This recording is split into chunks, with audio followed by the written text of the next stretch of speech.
Get them the fuck out of there! Don't deserve to be involved. All they do is the fucking oppression! Fuck this shit! Victoria! Fuck this shit! Fuck that shit! Send your budget for Fuck the police too! They do the wrong thing all the time. That's right! Fuck this shit! We don't need this! We need to abolish this fucking foster care system! All this fucking punish punitive fucking system that are oppressing the poor! That are oppressing the racists! No more oppression in the They're poor! fucking racist, man! Fuck yeah! The fucking idea of the police, 30,000 years, our ancestors have been there for 30,000 years, never needed the fucking police. We don't need it. That's the fucking idea out of your mind, out of your grandparents' mind. We don't need that shit. Doesn't work, man! That's it.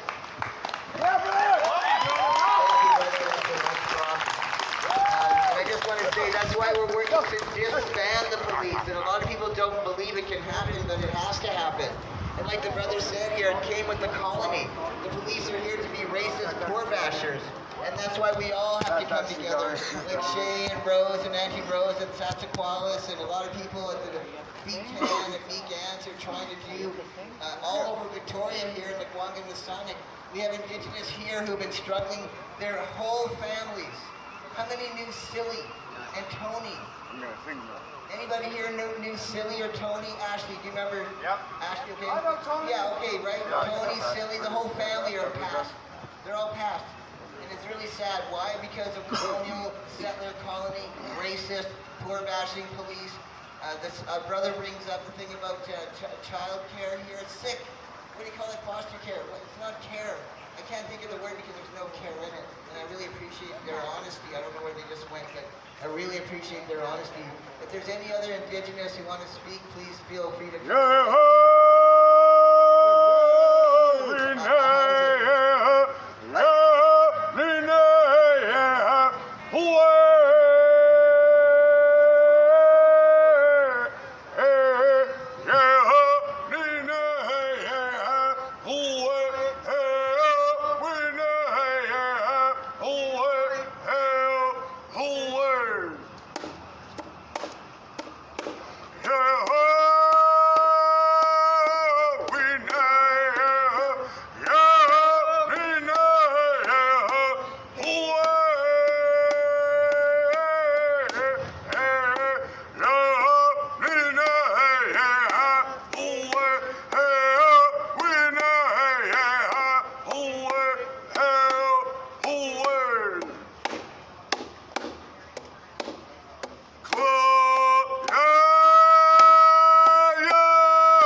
Yes, brother. Another one.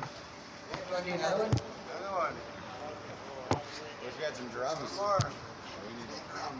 One more, brother.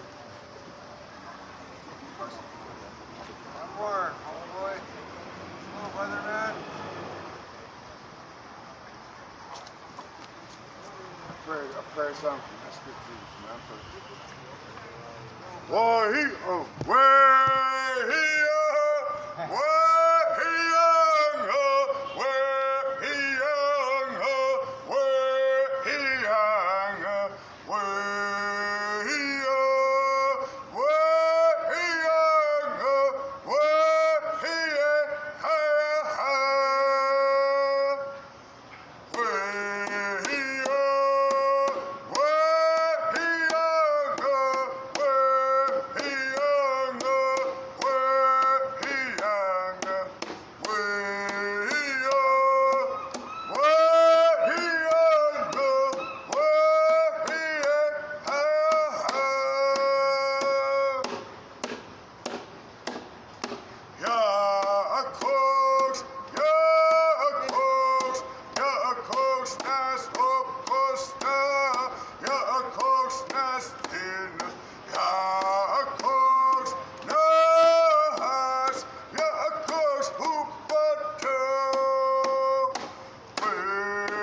Husum snäs upp kosta, husum snäs till och söt näs, husum snäs upp då. Sovanas, sovanas, sovanas upp kosta, sovanas till sovanas, sovanas, sovanas upp då.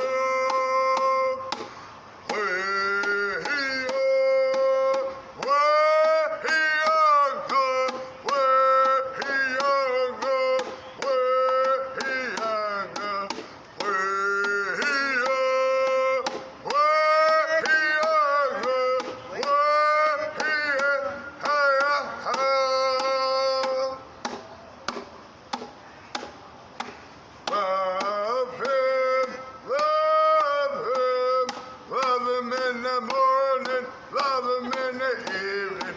Love him, love him, love him when the sun goes down.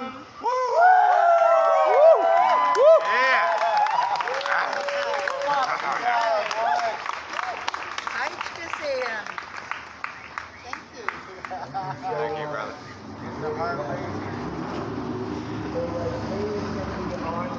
Hopefully I can get into your. I'm just trying to read this polite. I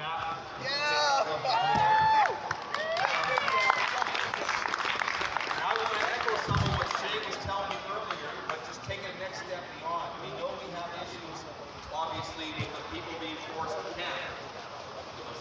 People being forced to camp and whatever. But once we get into the housing here is not being done correctly. It is not a solution that's being offered properly.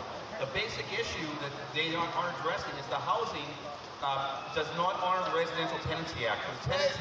The tenants have no rights, no recourse. If the landlord, BC Housing, who are bastards, do not take care of you properly, you can't take them to the residential tenancy branch, which is generally ineffective unless you're a landlord or a rich I gotta stop swearing. And but once you're in there, I know BC Housing really well, and I do a lot of advocacy for tenants around there. And if you fight for tenant rights over there, they will pound you down to the ground.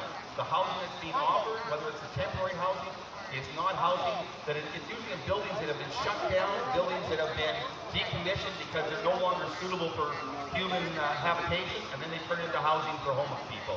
And they usually make them into tiny, small rooms.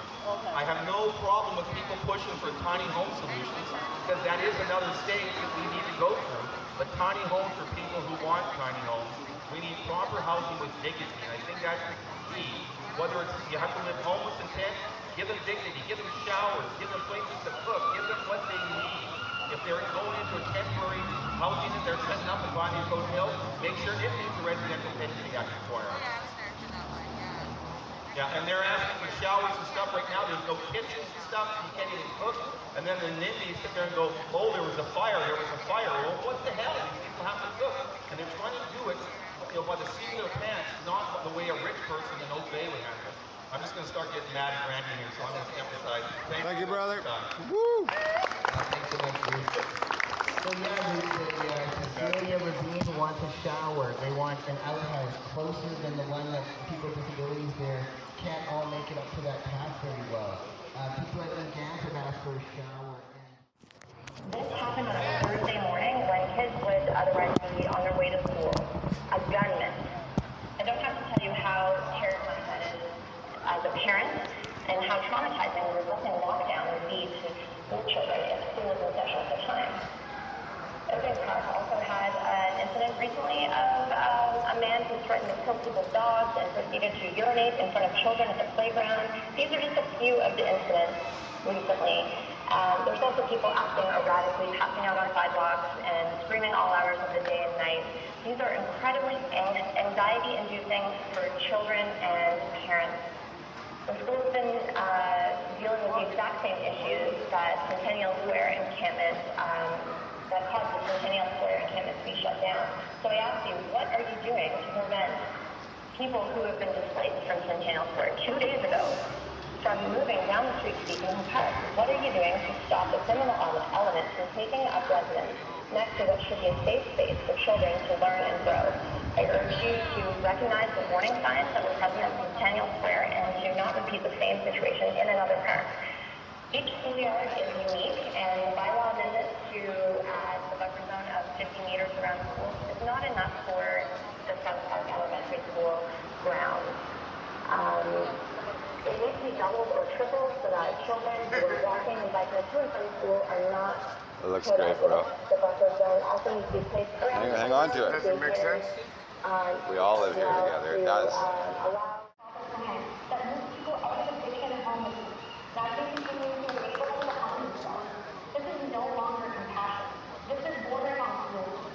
There are 4 pillars for recovery that we know of: prevention, harm reduction, enforcement, and treatment. And right now, we only focus on harm reduction, and we're doing a horrible job of that.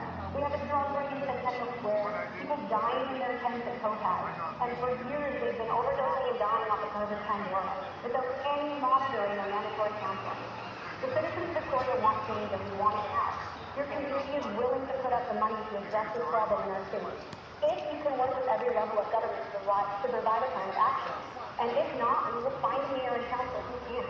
And I would echo these same sentiments to my MLA and to my federal MPs. This has to be a holistic, regional approach, and this cannot be a simple shirking of responsibility of it's a province's issue or it's the federal government's issue. This is all of it. Hopefully shave that soon. You guys are just really like trying to talk to some council here on behalf.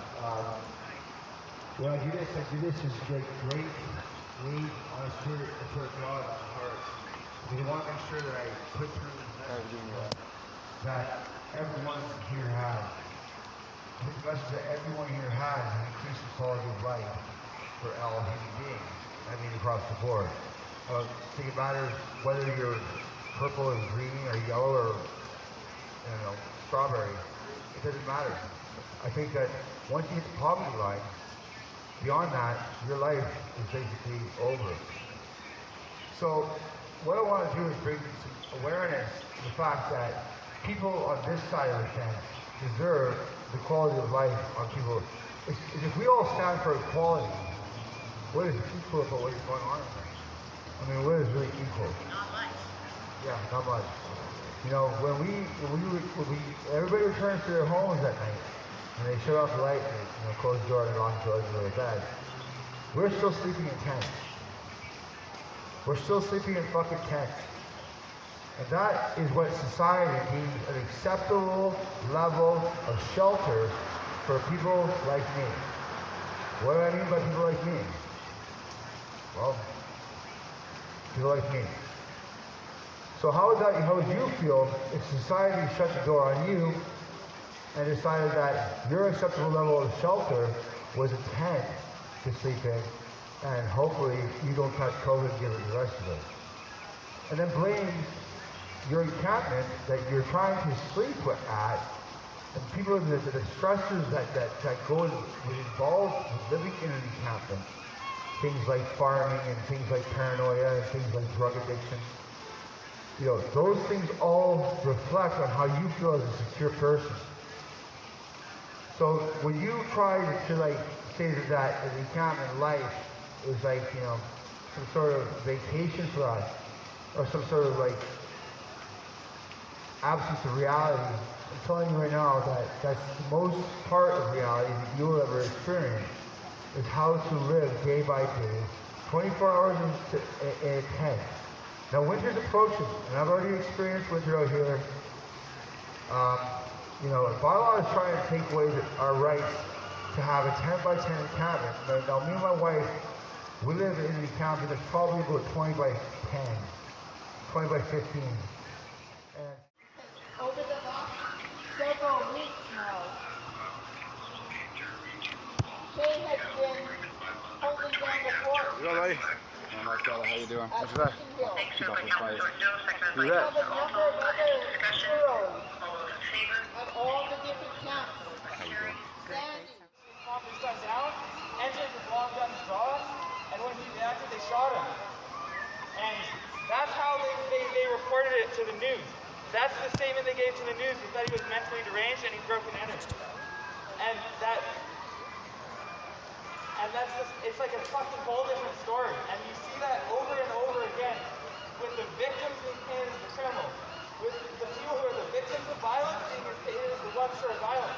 Like homelessness and the fucking shit that you see if you go down in the morning when bylaw is enforcing and quote unquote removing garbage, which sometimes can include someone's tent with all their shit in it, or bicycles, or whatever, survival supplies, shelter supplies, that's violence. And then to say that there's criminality, that these populations are increasing criminality, the fucking law enforcement is who is criminal, because they are taking the things that people need to survive away from them. It's fucking backwards. It is so fucking backwards. And